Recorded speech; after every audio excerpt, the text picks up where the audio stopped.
Yaitu tugas ilmu dasar keperawatan.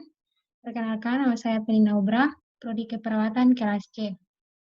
Oke, kita masuk.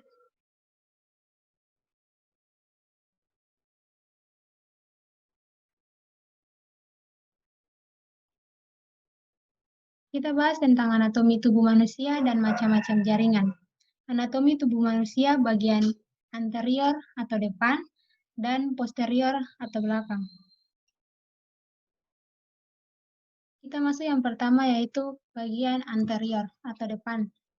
Dalam bagian anterior ini terdapat tulang tengkorak, tulang selangka atau clavicula, tulang dada atau thorax, tulang pangkal lengan atau humerus, tulang rusuk, tulang pengumpil radius dan tulang hasta ulna, tulang paha femur, tulang lutut patella, tulang betis fibula, dan tulang kering tibia, dan tulang pergelangan kaki tarsal, tambah tulang telapak kaki metatarsal.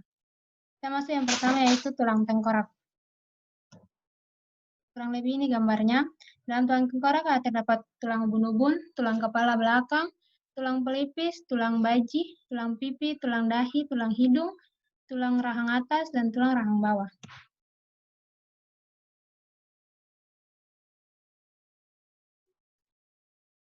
Tulang tengkorak merupakan tulang-tulang penyusun rangka kepala. Tulang tengkorak terdiri dari 8 buah tulang penyusun kerangka kepala dan 14 buah tulang penyusun kerangka wajah. Tulang tengkorak berfungsi sebagai pelindung bagi otak.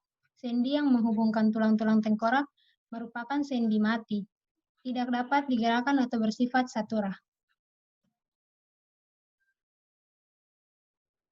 Kita masuk yang kedua yaitu tulang selangka atau clavicula. Ini gambarnya tulang selangka.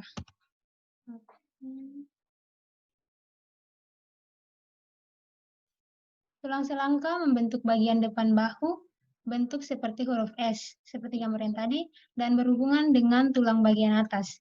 Fungsi dari tulang selangka yaitu membentuk persendian yang menghasilkan gerakan lebih bebas.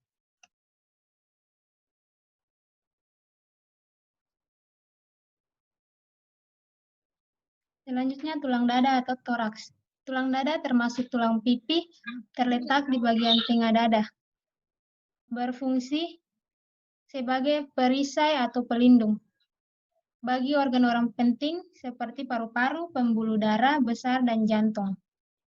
Ini gambarnya. Ini tulang hulu, tulang badan, tulang pedang.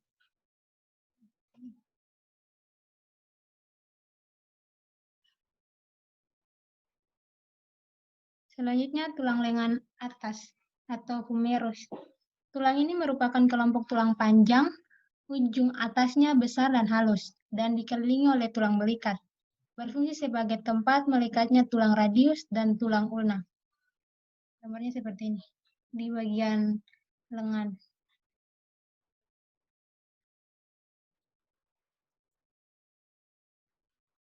Yang kelima yaitu tulang rusuk. Tulang rusuk berbentuk tipis, pipi, dan melengkung. Tulang rusuk membentuk rongga dada untuk melindungi jantung dan paru-paru.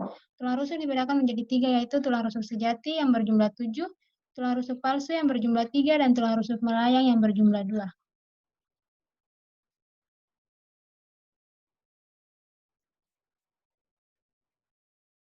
Yang keenam yaitu tulang pengumpil, radius, dan tulang hasta ulna. Kedua alat ini menyusun tulang alat gerak, yaitu tangan. Tulang ulna berukuran lebih besar dari tulang radius dan melekat dengan kuat pada humerus.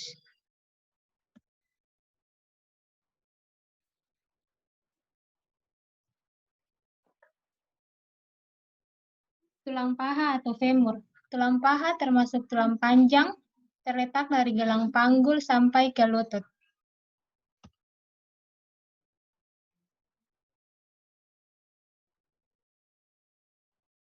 Yang kedelapan yaitu tulang lutut atau patella. Tulang ini terletak di antara femur dan tibia, berbentuk segitiga, berfungsi sebagai pelindung tulang lutut dan memberikan kekuatan pada tendon yang membentuk lutut. Bentuknya segitiga.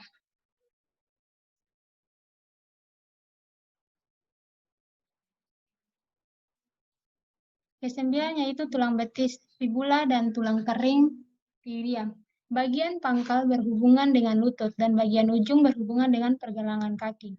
Ukuran tulang kering lebih besar dari tulang betis, karena tulang kering berfungsi menahan berat badan, sedangkan tulang betis berfungsi untuk pelekatan otot betis.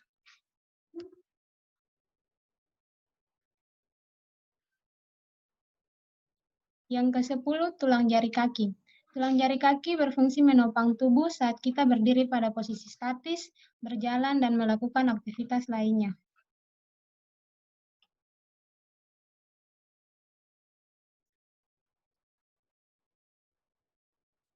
Oke, selanjutnya kita masuk ke bagian posterior atau belakang.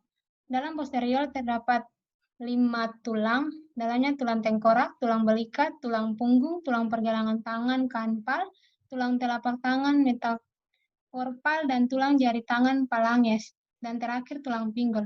Kita masuk yang pertama yaitu tulang tengkorak. Tulang tengkorak adalah dasar dari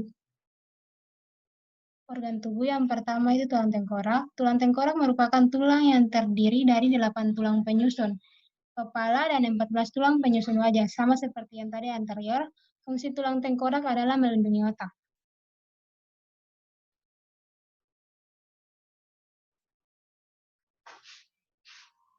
Yang kedua, tulang belikat atau scapula.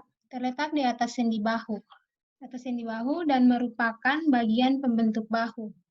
Fungsinya yaitu tempat melekatnya sejumlah otot yang memungkinkan terjadinya gerakan pada sendi. Jadi jika seseorang berbalik belakang, gerakan bahunya pasti merasakan itu tulang belikat. Yang ketiga yaitu tulang punggung, vertebral atau tulang belakang. Tulang belakang berfungsi untuk menekan badan dan menegakkan badan dan menjaga keseimbangan, juga bertugas menyokong kepala dan tangan, serta menjadi tempat melekatnya otot.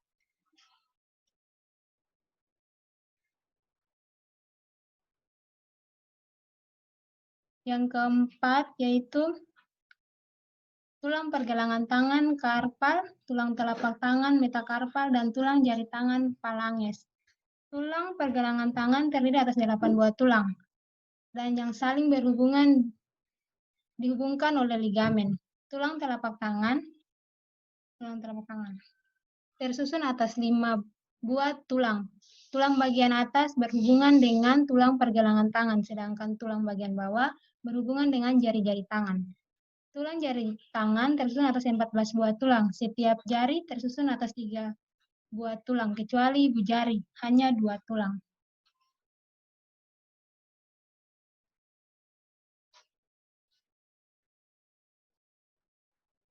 Yang kelima yaitu tulang pinggul.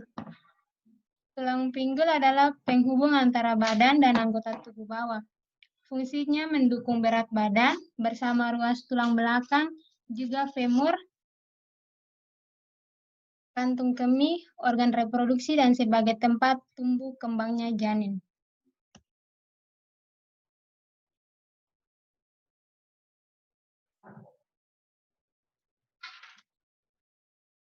Selanjutnya kita masuk ke macam-macam jaringan. Yang pertama yaitu jaringan penutup. Jaringan penutup dibagi menjadi 2, yaitu jaringan epitel dan jaringan endotel. Yang kita bahas pertama yaitu jaringan epitel. Jaringan epitel memiliki bentuk yang pipih, kubus, dan silinder. Jaringan epitel menutup permukaan tubuh bagian luar dan bagian dalam yang berkaitan dengan udara. Jaringan epitel berfungsi sebagai protektor, absorptor, sekretor, ekskretor, reseptor, dan filtrator.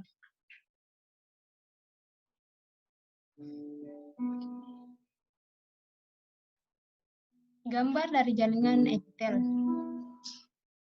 Selanjutnya yaitu jaringan endotel. Jaringan endotel yaitu jaringan penutup yang menutupi tubuh bagian dalam yang tidak berhubungan dengan udara. Terdapat di bagian pembuluh limfa dan dinding jantung bagian dalam. Ini gambarnya. Seperti mirip pipa.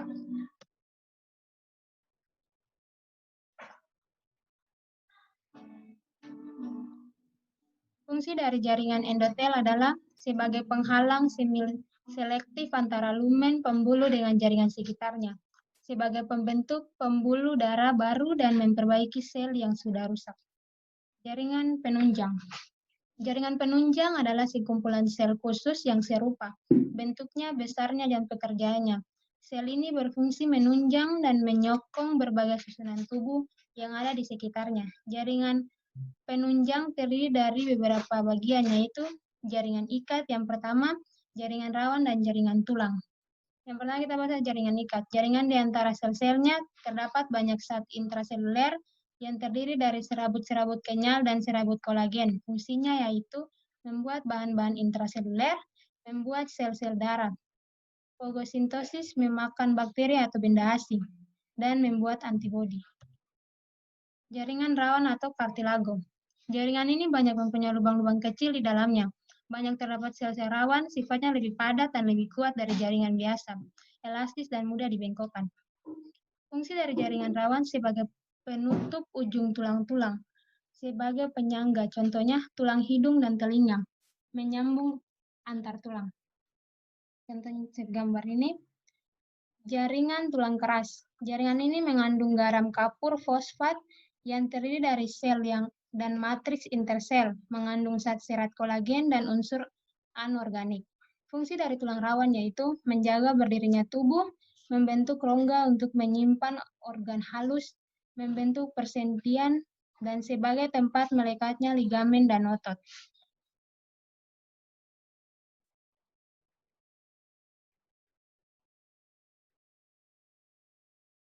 Ini adalah gambar tulang keras, bentuknya rongga-rongga. Jaringan otot. Jaringan otot terdiri dari sel-sel otot yang bentuknya panjang dan ramping. Setiap sel otot mempunyai serabut otot, dan serabut ini dikumpulkan menjadi satu yang disebut otot daging. Fungsi jaringan otot sebagai alat gerak aktif. Otot dibagi menjadi 3, yaitu otot lurik, otot polos, dan otot jantung. Yang pertama, otot lurik. Terdiri dari sel-sel otot yang di dalamnya menyerupai garis-garis, melintang, warnanya merah tua, dan dapat berkontraksi menurut kemauan kita.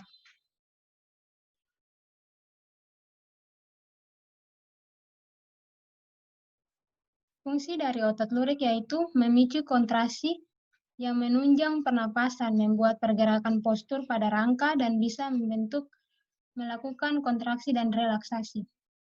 Otot polos terdiri dari sel otot yang bentuknya licin, tidak mempunyai garis lintang, dapat berkontraksi, mengembang, dan mengucup. Ini gambar otot polos, intinya yang di tengah-tengah. Fungsinya berbeda dengan otot lainnya, karena otot ini adalah otot tak sadar, yang bekerja refleks, mempunyai sedikit mitokondria, dan bekerja melalui proses glikolisis.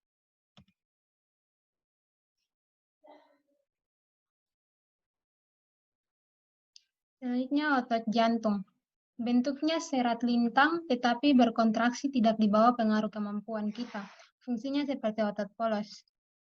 Fungsi otot jantung yang mendasar yaitu memompa darah ke seluruh tubuh.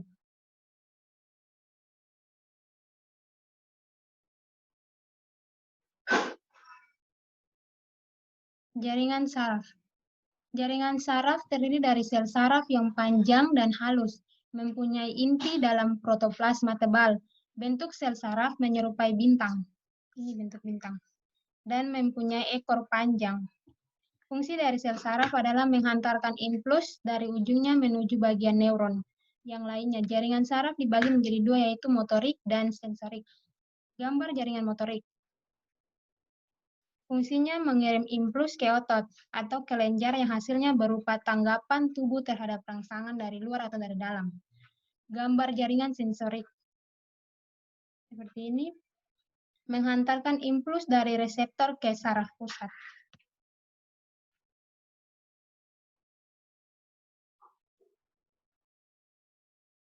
Yang terakhir dari jaringan yaitu jaringan cairan. Seperti yang kita ketahui, jaringan cairan adalah darah. Darah sebagai jaringan cair terdiri dari cairan darah dan sel darah yang terapung dalam cairan tersebut. Darah terbagi menjadi 2 bagian, yaitu plasma darah yang di dalamnya mengandung zat makanan dan zat antibodi. Bagian yang cair dan warnanya kuning disebut plasma darah. Seperti dalam tabung ini, bagian yang di atas yang warna kuning adalah plasma darah.